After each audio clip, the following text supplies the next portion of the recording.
warahmatullahi wabarakatuh. Alhamdulillah wassalatu wassalamu ala Rasulillah wala haula wala quwata illa billah amma ba'd. Subhanaka la ilma lana illa ma 'allamtana innaka antal alimul hakim. Asbahna ala fitratil Islam wa ala kalimatil ikhlas wa ala dini nabiyina Muhammadin sallallahu alaihi wasallam wa ala millati abina Ibrahim hanifan muslima wa ma kana minal musyrikin. Ma'asyiral muslimin jamaah salat subuh Masjid Nurul Islam yang dirahmati Allah. Alhamdulillah kita bersyukur pada Allah Subhanahu wa taala atas limpahan rahmat, taufik dan hidayahnya. Pada subuh hari ini kita akan memulai kajian tafsir juz amma. Rujukan kita adalah kitab Aisarut Tafasir li Kalamil Aliyil Kabir yang ditulis oleh Abu Bakar Jabir Al-Jazairi. Sebelumnya kitab beliau yang populer di Indonesia Minhajul Muslim. Nah, ini salah satu kitab beliau dalam bidang tafsir. Kitab tafsir Aisarut Tafasir ini dari segi namanya saja menunjukkan kitab tafsir yang paling mudah, singkat, dan strukturnya terdiri dari 3. Beliau menjelaskan mufradat, kosakata dalam suatu surat. Kemudian beliau menjelaskan tafsir secara global. Kemudian diakhiri dengan pelajaran-pelajaran apa yang bisa diambil dari penjelasan surat tertentu dalam Al-Quran. Kita akan memulai dari surat-surat pendek. Dalam juz amma itu ada 37 surat. Jadi kita akan bagi nanti menjadi 4 bagian. Yang pertama ada 13 dari At-Takatsur sampai An-Nas. Saya yakin ini Bapak Ibu sudah hafal ya, karena suratnya pendek-pendek dan mungkin sering dipakai dalam sholat-sholat ya, terutama sholat sunnah. Setelah itu nanti dari Ad-Duha sampai Al-Qari'ah itu ada 9 surat. Kalau tadi At-Takatsur sampai An-Nas 13 surat. Kemudian berikutnya nanti dari Al-Buruj sampai dengan Al-Lail itu 8 surat. Kemudian yang terakhir yang panjang-panjang dari Amma Yatasa'alun sampai dengan Al-Insyiqaq ada 6 surat. Harapannya karena ini hanya 1 kali 1 bulan, harapannya beriringan dengan kita mempelajari tafsirnya. Bagi yang belum hafal maka mohon dihafal gitu. Insya Allah Al-Quran itu sudah dimudahkan oleh Allah. Karena Allah berfirman, walaqad yassarnal Qur'an, dan sungguh telah kami mudahkan Al-Quran. Karena itu jangan berkata saya sudah kepala 80 saya sudah 60 tahun nggak mungkin bisa menghafal, enggak. Jadi kalau kita tidak bisa menghadap Allah dengan 30 juz, ya minimal kita menghadap Allah dengan juz 30 ya. Biar keturunan kita nanti ada yang sekolah tahfidz, ada yang masuk pesantren tahfidz, kita arahkan keturunan kita supaya salah satu dari keturunan kita itu ada yang hafidz 30 juz. Syukur kalau lebih dari 1. Jadi Bapak Ibu, karena ini banyak yang kepala 5 ke atas ya, walaupun menghafal itu agak sulit, tapi insya Allah untuk menghafal Quran Allah akan mudahkan. Yang penting ada keinginan, dan lebih mudah lagi kalau yang sudah dihafal itu diatur pemakaiannya dalam sholat-sholat sunnah. Bapak Ibu kan setiap kesini pasti sholat tahiyatul masjid ya, pasti sholat sunnah qobliyah ya, kemudian nanti sholat sunnah ba'diyah. Kira-kira suratnya dari pagi sampai malam itu apa sama? Kan tidak. Nah, bagaimana diatur yang sudah dihafal itu terbaca dalam satu hari semuanya. Sehingga apa? Itu menguatkan hafalan kita. Tidak perlu murojaah di luar sholat. Cukup murojaah hafalan itu di dalam sholat. Dan kalau sholat sunnah kan panjang nggak apa-apa. Kita bukan jadi imam, kita untuk sholat sendiri. Tapi sudah tentu dengan perhatikan timernya ya. Jangan sampai tinggal 2 menit kita sholat panjang gitu. Nah, sudah tentu disesuaikan. Baik Bapak Ibu, ini ke depan program kita kajian tafsir juz amma dengan rujukan kitab Aisarut Tafasir li Kalamil Aliyil Kabir sambil menghafal. Sehingga dengan demikian kita hafal, kita paham maknanya juga karena kita belajar tafsirnya. Di samping itu memotivasi kita untuk banyak sholat sunnah. Ada seorang sahabat ditawari oleh Rasulullah, mintalah sesuatu kepada saya. Sahabat ini mengatakan, as'aluka murafataka fil jannah. Wahai Rasulullah, tidak ada lain yang saya minta kecuali ingin menemani Anda di surga. Jadi permintaannya itu luar biasa. Coba minta yang lainnya. Maksudnya Rasulullah itu minta sesuatu yang berupa materi. Mungkin dia butuh uang, mungkin dia butuh sembako, mungkin dia butuh biaya hidup tertentu dan seterusnya. Tapi ternyata yang diminta menemani Rasulullah di surga. Kemudian Rasulullah bertanya kepadanya, coba minta yang lain. Kata orang ini, ya itu saja wahai Rasulullah, tidak ada permintaan saya yang lain. Rupanya hidupnya ini sudah berorientasi akhirat. Sehingga disuruh oleh Rasulullah minta sesuatu yang bersifat duniawi, dia malah meminta sesuatu yang bersifat ukhrawi. Akhirnya Rasulullah mengatakan kepada orang ini, pada sahabatnya ini, kalau begitu tolong bantu saya untuk memenuhi permintaanmu itu agar kamu memperbanyak sujud. Memperbanyak sujud berarti memperbanyak sholat. Dan sholat yang bisa diperbanyak sholat sunnah. Kalau sholat wajib kan sudah 5 waktu itu, sudah 17 rakaat itu. Gak mungkin diperbanyak. Kalau kita perbanyak malah kita melakukan bid'ah. Nah, yang bisa diperbanyak adalah sholat sunnah. Nah, dengan kita banyak menghafal surat dalam Al-Quran, itu memotivasi kita untuk memperbanyak sholat sunnah. Bisa sholat malam, bisa sholat duha, bisa sholat rawatib, ya, dan lain-lainnya. Baik, itu gambaran kajian kita setiap Sabtu kedua insya Allah. Kita mulai dari surat-surat yang paling belakang, yaitu At-Takatsur sampai An-Nas. Insya Allah satu pertemuan satu surat ya.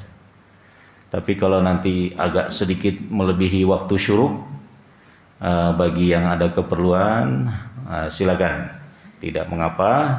Bagi yang ingin tetap kita lanjutkan sampai selesai. A'udzubillahi minasyaitonirrajim. Bismillahirrahmanirrahim. Alhaakumut takatsur hatta zurtumul maqabir. Kalla sawfa ta'lamuna thumma kalla sawfa ta'lamun. Kalla law ta'lamuna ilmal yaqin latarawunnal jahim thumma latarawunnaha 'ainal yaqin thumma latus'alunna yawma idzin 'anin na'im. At-Takatsur ini masuk kategori surat Makkiyah. Artinya surat yang turun sebelum Nabi hijrah. Dan ayatnya hanya 8. Jadi 8 ayat. Kita coba lihat kosakatanya. Apa yang dimaksud dengan alhaakum? Telah dilalaikan kalian. Di sini diartikan syagolakum an ta'atillah. Kalian telah disibukkan oleh takatsur dari ketaatan kepada Allah. Apa itu at-takatsur? At-takatsur ini dari kata kasir, banyak. Di sini diartikan at-tabahi bi kasratil mal. Berbangga-bangga dengan banyaknya harta. Jadi tidak sekedar berbangga ya. Dia sehari-harinya ya mencari harta terus, sehingga hartanya banyak dan dia bangga. Karena sehari-hari mencari harta sampai lupa ketaatan kepada Allah Subhanahu wa taala. Hatta zurtumul maqabir, hingga kalian berziarah ke makam-makam. Apa maksudnya? Ay tasaghaltum bijam'il mal wattabahi bikathratihi hatta muttum wa naqaltum ilal maqabir. Jadi kalian sibuk mengumpul-ngumpulkan harta, berbangga-bangga dengan banyaknya harta itu sampai kalian mati. Dan kalian pindah ke kuburan. Jadi sepanjang hidupnya hanya disibukkan dengan mencari-cari, mengumpul-ngumpulkan harta, tidak lain untuk berbangga, untuk pamer. Jadi yang menjadi masalah bukan pada mengumpulkan hartanya, karena hidup beragama juga butuh harta. Kita disuruh mengeluarkan zakat, disuruh untuk pergi haji, disuruh untuk membantu anak-anak yatim, fakir miskin dan lain sebagainya. Jadi mengumpulkan hartanya tidak masalah. Tapi kalau sampai melalaikan dari ketaatan kepada Allah, ini yang jadi masalah. Kalla, ya ada beberapa kalla di sini. Jadi kata kalla dalam Al-Quran itu tidak ada di 5 juz pertama, 15 juz pertama. Kata kalla dalam Al-Quran itu baru dimulai di paruh kedua Al-Quran. Jadi kalau kita cari kalla di Al-Baqarah, di Ali Imran, sampai juz ke-15 itu tidak ada. Jadi kalla baru dimulai di paruh kedua Al-Quran. Kalla ay maha kadza yambagi an taf'alu fartada'u an hadzat takatsur.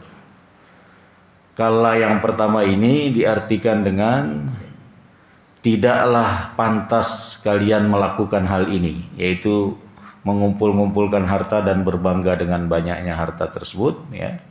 Karena itu tinggalkanlah perbuatan seperti itu.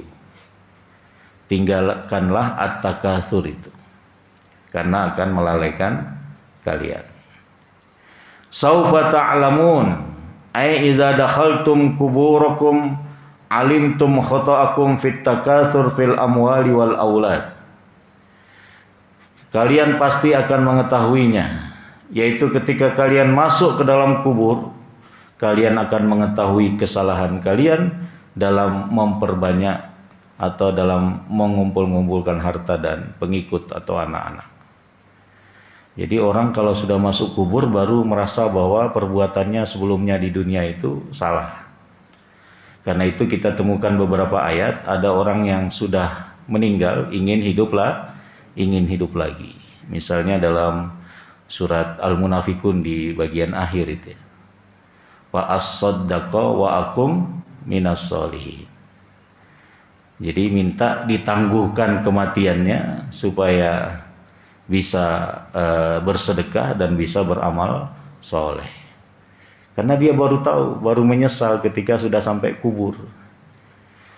Karena itu dunia ini darul amal, tempat kita beramal, belum ada hisabnya. Nanti di akhirat baru darul hisab, tidak ada lagi amal. Jadi orang sudah masuk kubur, selesai sudah amalnya. Ada 3 pengecualian yang dia bisa dapat pahala terus, padahal dia tidak beramal, sebagaimana hadis Nabi. Jadi kalau dia punya sedekah jariah, membantu pembangunan masjid, madrasah, pesantren, sumur, jalan dan seterusnya, ya. Kemudian pernah mengajarkan ilmu yang bermanfaat dan terus diamalkan oleh murid-muridnya atau orang yang pernah diajarnya. Jadi mengalir lagi pahalanya. Dan yang ketiga, kalau dia berhasil membina anaknya menjadi anak-anak yang soleh, kemudian anak-anak tersebut mendoakannya, sehingga pahalanya terus mengalir walaupun dia sudah tidak beramal karena sudah wafat. Kemudian yang kedua, kalla yang kedua ay haqqan, sungguh, ya. Lau ta'lamuna ilmal yakin. kalau kamu mengetahui dengan ilmu yakin.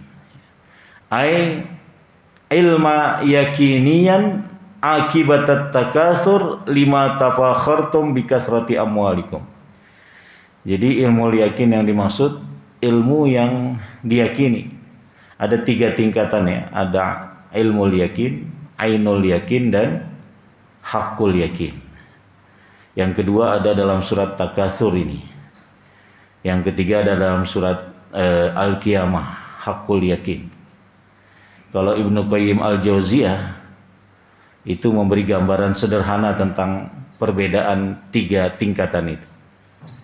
Jadi kalau Anda dikabari oleh seseorang bahwa dia punya madu, berarti itu namanya ilmu yakin. Tapi belum melihat bahwa saudara kita ini punya madu. Kalau kita kemudian datang ke rumahnya dan diperlihatkan, itu namanya ainul yakin. Dan kita cicipi, diberikan 1 sendok misalnya, maka itu namanya hakul yakin. Berarti kalau ilmu yakin itu sekedar mengetahui, belum menyaksikan dengan mata kepala. Ainul yakin menyaksikan dengan mata kepala tapi belum merasakan. Hakul yakin sudah merasakan, sehingga memiliki ilmu yang mantap. Ya. Nah, itu gambaran sederhana dari Ibnul Qayyim Al-Jauziyah dalam kitabnya Madarijus Salikin. Bagaimana memahami ilmu yakin, ainul yakin, dan hakul yakin. Kemudian dikatakan di sini, la tarawunnal jahim. Kalian pasti akan melihat al-jahim, yaitu neraka. Jadi semua orang, semua manusia, mukminkah dia, kafirkah dia, nanti di akhirat akan melihat dengan ainul yakin neraka jahanam. Tapi orang-orang beriman akan Allah selamatkan, sedangkan orang-orang kafir akan jatuh ke dalamnya. Wal iyazubillah. Yauma idzin ay yauma taronal jahim ainal yakin. Pada hari di mana kalian melihat al-jahim dengan mata kepala. Ya. Kemudian kosakata yang terakhir anin naim, tsumma latus'alunna yauma idzin anin naim. Kalian pasti akan ditanyakan oleh Allah, sudah tentu, tentang berbagai nikmat yang pernah kalian terima ketika hidup di dunia. Ai tana'amtum bihi wa talazzaztum minas sihha wal faragh wal aman wal mata'im wal masyarib. Apa-apa yang kalian nikmati berupa kesehatan, waktu luang, rasa aman, makanan dan minuman, semuanya akan Allah tanyakan. Bahkan untuk harta itu pertanyaannya 2. Min aina iktasabahu wa fima anfaqahu. Dari mana hartanya itu diperoleh? Halal atau tidak? Dan untuk apa dikeluarkan? Apakah di jalan yang diridhoi oleh Allah atau untuk jalan yang tidak diridhoi oleh Allah? Nah, orang mukmin akan berusaha menjadikan hartanya itu, ketika dia cari yang halal, ketika dia keluarkan di jalan yang Allah ridhoi. Apakah untuk memberi nafkah keluarganya, membantu tetangganya, menyalurkannya kepada anak-anak yatim dan lain sebagainya. Baik, itu kosakatanya. Sekarang kita masuk pada penafsirannya. Maknal ayat, qauluhu ta'ala alhaakumut takatsur, firman Allah, alhaakumut takatsur, at-takatsur telah melalaikan kalian. Hadza khitabullahi ta'ala lil mustaghilina bi jam'il mal wa taktsirihi lil mubahati bihi wat tafahur. Ini adalah pernyataan Allah kepada mereka, orang-orang yang menyibukkan diri dengan mengumpul-ngumpulkan harta, memperbanyak harta dalam rangka berbangga-bangga dengannya. Al-amrul lazi alhahum an ta'atillahi wa rasulihi. Yang mana perkara itu membuat mereka lalai dari taat kepada Allah dan Rasulnya. Jadi orang kalau sudah ingin ngumpulin harta terus, maka susah untuk taat kepada Allah Subhanahu wa taala. Famatu walam yuqaddimu li anfusihim khairan, sehingga mereka wafat sampai-sampai tidak ada kebaikan yang dilakukannya. Tidak ada bekal lah untuk kembali kepada Allah. Faqala ta'ala lahum alhaakum ay syagalakum at-takatsur fil amwal littafakhur biha wal mubahati bikathratiha. Kalian telah disibukkan oleh perbuatan takatsur, yaitu memperbanyak harta dalam rangka berbangga-bangga punya harta itu, ya. Hatta zurtumul maqabir, sampai kalian berziarah ke kubur. Yang namanya ziarah itu kan singkat saja. Jadi cuman transit sebelum nanti hari kebangkitan, akan dibangkitkan lagi oleh Allah Subhanahu wa taala. Ai ba'da mautikum naqaltum ilaiha litabqau fiha ila an takhruju minha lil hisab wal jazaa ay yaumal qiyamah. Jadi nanti setelah kalian selesai dari alam kubur itu, ya, maka kalian akan dibangkitkan untuk melalui yang disebut dengan hisab dan pembalasan, yaitu terjadi pada hari kiamat. Ada penafsiran lain tentang hatta zurtumul maqabir, ya. Karena berbangga-bangga di kalangan Arab dulu itu sampai menyebutkan nenek moyangnya. Sehingga untuk berbangga itu lalu datang ke kuburan ini loh, kubur nenek saya, kakek saya, dulu dia gini dan seterusnya. Nah, ada penafsiran seperti itu. Jadi ada penafsiran yang mengatakan, ya yang bersangkutan yang dilalaikan oleh takatsur itu sampai mati. Nah, ini penafsiran pertama. Penafsiran kedua, berbangga-bangga terhadap harta itu sampai datang ke kuburan nenek moyangnya untuk membanggakan klannya, membanggakan sukunya, atau membanggakan keluarganya. Nah, ini penafsiran yang kedua.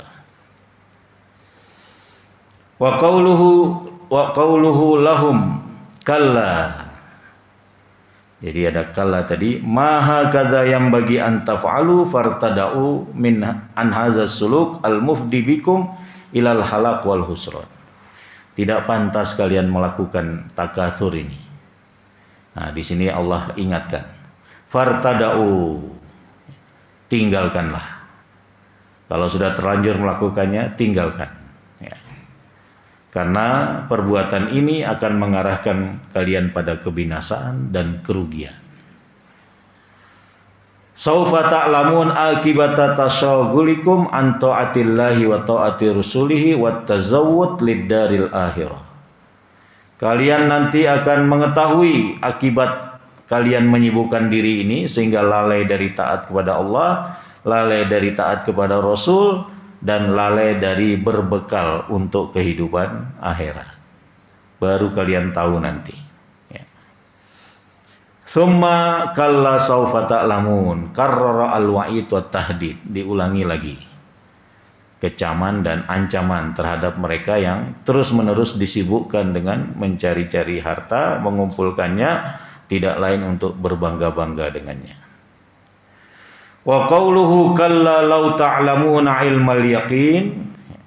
Kemudian firman Allah pada ayat berikutnya, tidaklah demikian seandainya kalian tahu dengan ilmu yakin, ay haqqan lau ta'lamuna ma tajidunahu fi kuburikum wa yawma ba'tsikum wa nusyurakum lama tasagaltum bil amwal wa takatsartum fiha.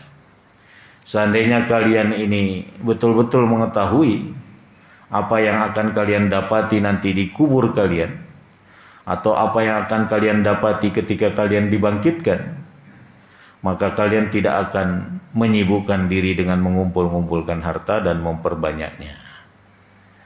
Nah, Al-Quran memberitahu, ya, bahwa nanti kalian baru merasakan bahwa mengumpulkan harta untuk berbangga-bangga itu tidak benar. Baru kalian tahu di kubur kalian tahu ketika kalian dibangkitkan, kalian tahu ketika di akhirat nanti. Ya. Jadi Al-Quran mengingatkan para mutasyagilin bil amwal itu.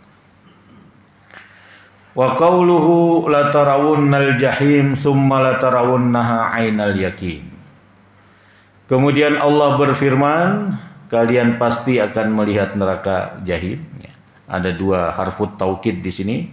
Ada lam, itu harfut taukid. Ada nun di belakangnya juga harfut taukid. Artinya apa?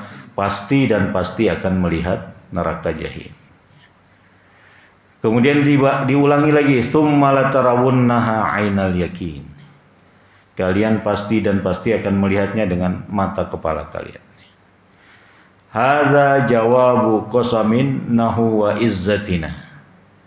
Jadi sebenarnya ada kata yang hilang di situ dalam pengertian ada sumpah Allah ya. Wa izzatina, demi kemuliaan kami. Latarawunnal jahim, kalian pasti akan melihat neraka jahim. Ai annar. Wa dzalika yaumul qiyamah, dan itu terjadi nanti pada hari kiamat. Bahkan yang masuk surga pun masih bisa melihat orang-orang yang berada di neraka. Sampai ada dialog dalam Al-Quran itu antara penghuni neraka dengan penghuni surga. Kata penghuni neraka, tolong berikan kami air. Jadi dia minta air ya. Karena air yang diberikan di neraka itu tidak membuat mereka hilang kehausannya. Nah, tapi kata penghuni surga, air ini diharamkan untuk kalian gitu ya. Bahkan nanti orang-orang kafir itu ditertawakan oleh orang mukmin. Karena ketika dulu masih di dunia, orang-orang kafir sering mentertawakan orang mukmin. Ya, dalam surat apa itu? Al-Mutaffifin ya. Innal ladzina ajramu kanu minal ladzina amanu yadhakun. Orang-orang kafir itu ketika hidup di dunia ini sering mentertawakan orang beriman. Nah, nanti sebaliknya. Ya. Kemudian dikatakan di sini al-musyrik yaroha wa yaslaha. Orang-orang musyrik termasuk orang kafir itu akan melihat neraka dan akan masuk ke dalamnya. Innal ladzina kafaru min ahlil kitab wal musyrikin fi nari jahannam khalidina fiha ulaika hum syarrul bariyah. Jadi nggak ada pernyataan, nggak benar pernyataan, ya nanti kita ketemu di surga semua, mau agama apapun, semua agama sama gitu, enggak ya. Jelas dalam surat Al-Bayyinah ayat 6 itu, bahwa orang-orang kafir, orang-orang musyrik tempatnya di mana? Di neraka jahanam. Bahkan dikatakan khalidina fiha. Mereka kekal, nggak bisa keluar. Tidak ada perintah Allah untuk mengeluarkan mereka. Bahkan dalam surat Amma Yatasaalun itu kan falan nazidakum illa azab. Tidak akan ditambah kecuali azab. Dalam ayat lain dikatakan ketika semua kulitnya sudah gosong, sudah terbakar, diganti dengan kulit yang baru. Kullama nadijat juluduhum baddalnahum juludan ghairaha liyadzuqul azab. Jadi setiap kulitnya sudah hangus ya, diganti kulit yang baru. Kenapa Al-Quran memakai bahasa kulit, tidak daging, tidak tubuh? Ya, karena kulit ini memang yang merasakan kesakitan itu adalah kulit. Ya. Sehingga Al-Quran menggunakan kata julud. Ya. Kita lanjutkan. Wal mu'min yaroha wa yunjihallahu minha. Orang beriman juga melihat neraka jahim, tapi Allah selamatkan. Semoga kita termasuk di dalamnya. Allahumma amin. Tsumma latarawunnaha ainal yakin ay al-amrul ladzi la syakka fihi. Idz yu'ta bi jahannam fayaroha ahlul mauqif ajmaun. Kalian pasti akan melihat neraka jahim itu dengan ainul yakin. Jadi tidak diragukan lagi ketika neraka jahanam itu ditarik oleh 70.000 malaikat, ya. Maka semua yang berada di mahsyar itu melihatnya.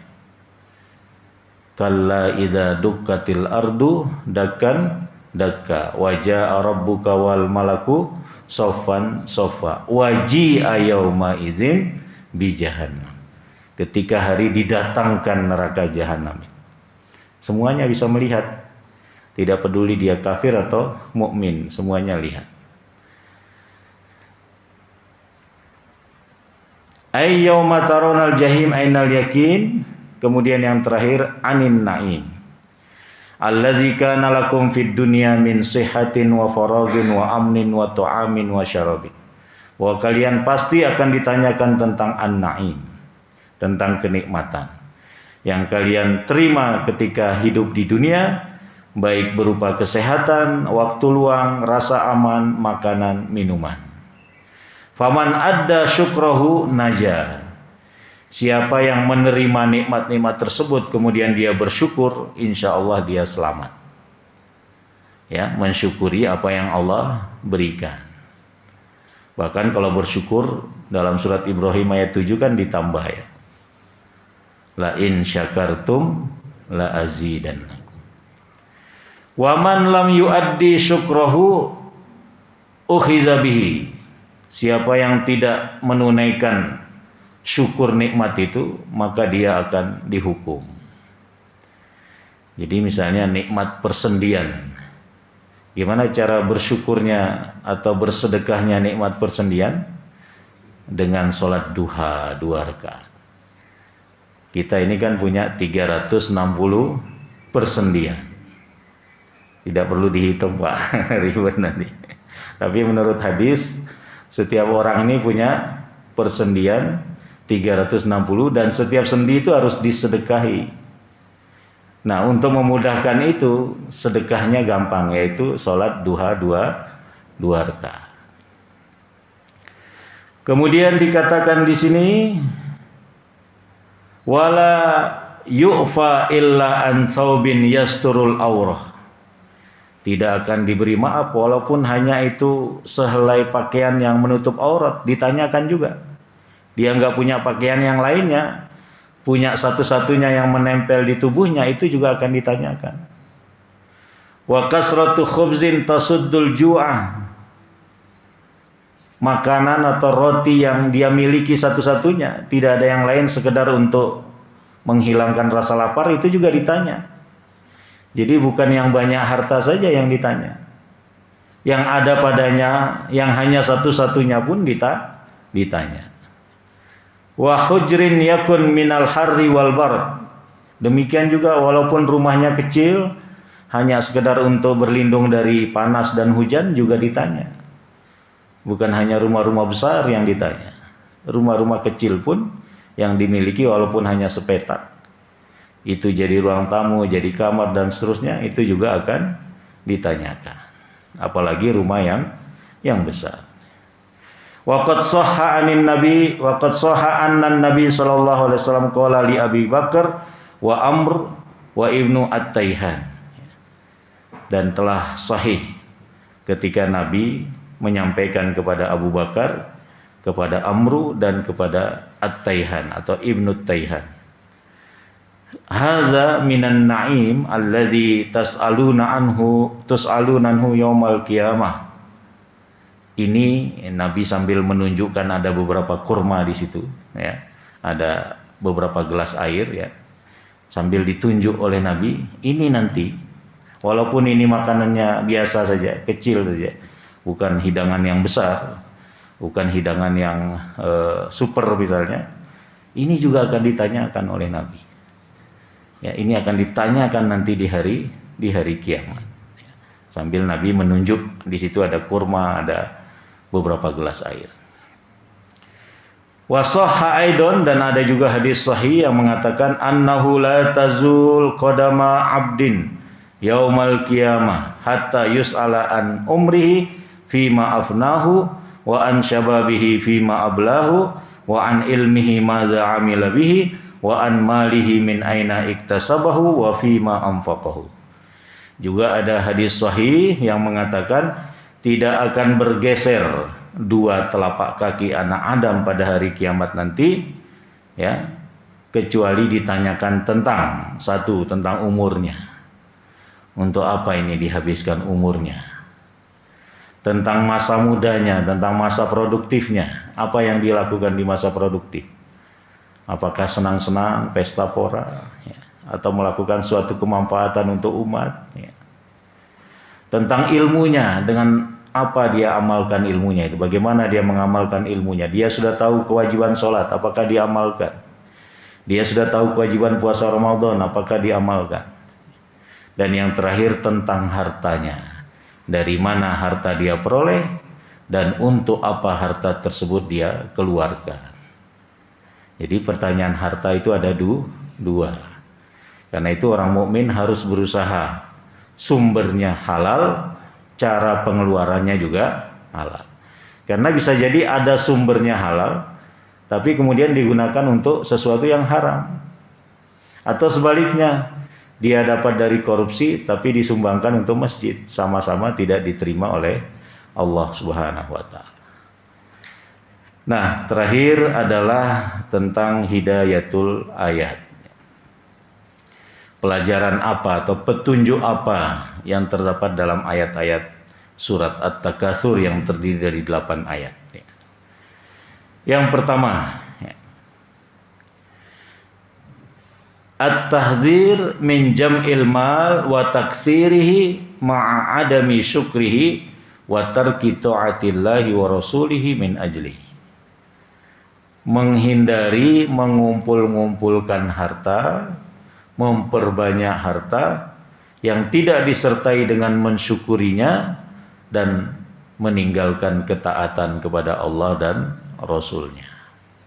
Jadi bukan masalah pada mengumpulkan hartanya, ya, bahkan orang muslim itu boleh kaya.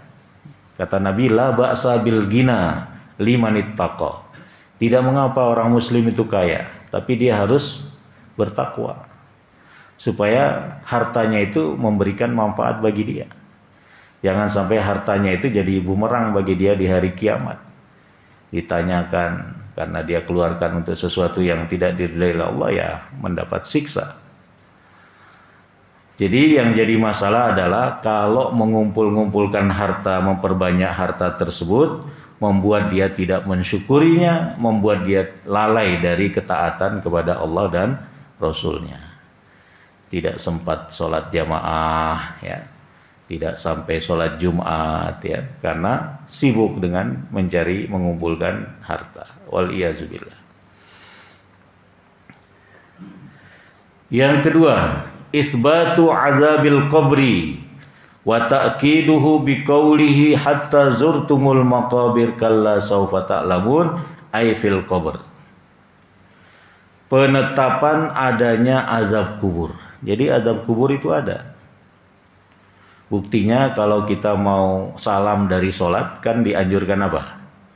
Baca doa perlindungan kan? Dari 4 hal itu. Allahumma inni a'udzubika min azabi jahannam wa min azabil kubur wa min fitnatil mahya wal mamat. Terakhir, wa min syarri fitnatil masihid dajjal. Nah, salah satu dari 4 itu ada azab kubur. Berarti azab kubur itu ada.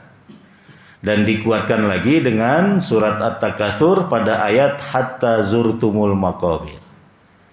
Kalian akan tahu nanti ketika sudah berada di kubur atas kesalahan mengumpul-ngumpulkan harta hingga lalai dari ketaatan kepada Allah dan Rasulnya.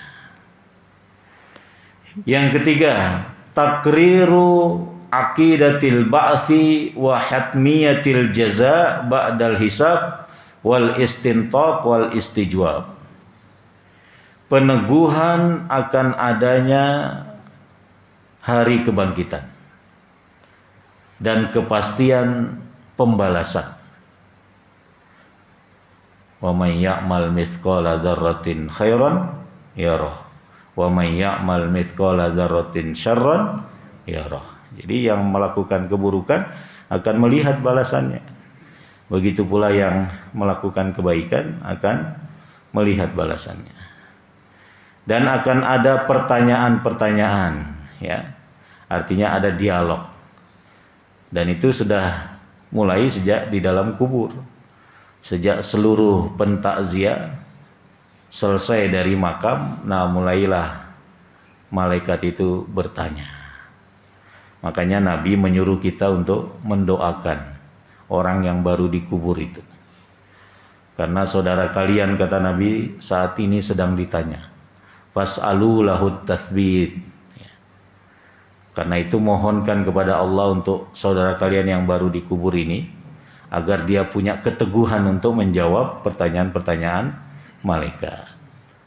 Dan diantara pertanyaan malaikat itu, siapa Tuhanmu, apa agamamu, siapa nabimu, ya. Itu akan dijawab sesuai dengan amal perbuatan yang bersangkutan. Yang keempat, yang terakhir, hatmiyatu su'alil abdi anin ni'am allati an'amallahu ta'ala alaihi biha fid dunya fa in kana syakiran laha faza wa in kana kafiran laha ukhiza wal iyazubillah. Kepastian pertanyaan terhadap hamba akan nikmat-nikmat yang Allah telah berikan kepadanya ketika hidup di dunia.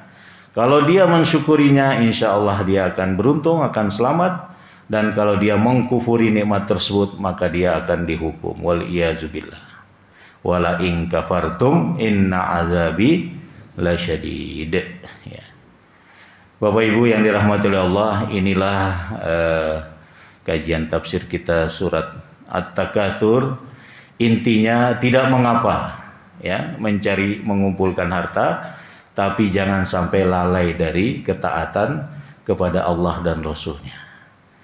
Kalau kita sebagai pedagang atau pekerja, ketika azan berkumandang, ya berhentilah untuk kemudian melaksanakan kewajiban sholat kita. Begitu pula dengan aktivitas-aktivitas yang lain. Jadi bukan masalah pada mengumpulkan dan memperbanyak hartanya, karena beragama juga ada ibadah yang menggunakan harta. Untuk bisa naik haji kan minimal untuk daftar dapat porsi 25 juta ya. Gimana kalau nggak bekerja, kalau nggak mengumpulkan harta? Ya, sehingga bekerjanya tidak masalah, mengumpulkan hartanya tidak masalah. Yang jadi masalah kalau sampai lalai dari ketaatan kepada Allah Subhanahu wa taala. Dan semua nikmat yang kita peroleh dalam hidup di dunia ini, sekecil apapun akan ditanyakan oleh Allah. Dan kalau kita memperoleh nikmat berupa harta, perhatikanlah kehalalan sumbernya. Dan kalau kita ingin mengeluarkan harta yang kita miliki, keluarkanlah di jalan-jalan yang diridhoi oleh Allah. Karena nanti pertanyaan di akhirat untuk harta ada dua, min aina iktasabahu wa fima anfaqahu. Dari mana harta itu diperoleh dan untuk apa dia keluarkan. Saya kira ini kajian kita. Barangkali ada yang ingin bertanya, 1-2 orang mungkin sebelum kita akhiri. Saya persilahkan.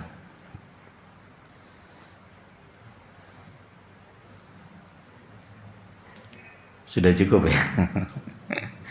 Baik, terima kasih atas perhatiannya. Mohon maaf atas segala kekurangannya. Mudah-mudahan dengan kajian At-Takatsur ini, yang sudah hafal At-Takatsur ketika membacanya dalam sholat, bisa sedikit menambah renungan dalam sholatnya, sehingga menambah kehusyuan ibadah sholatnya. Allahumma amin. Subhanakallahumma wa bihamdika, asyhadu an la ilaha illa anta, astaghfiruka wa atubu ilaik. Assalamualaikum warahmatullahi wabarakatuh.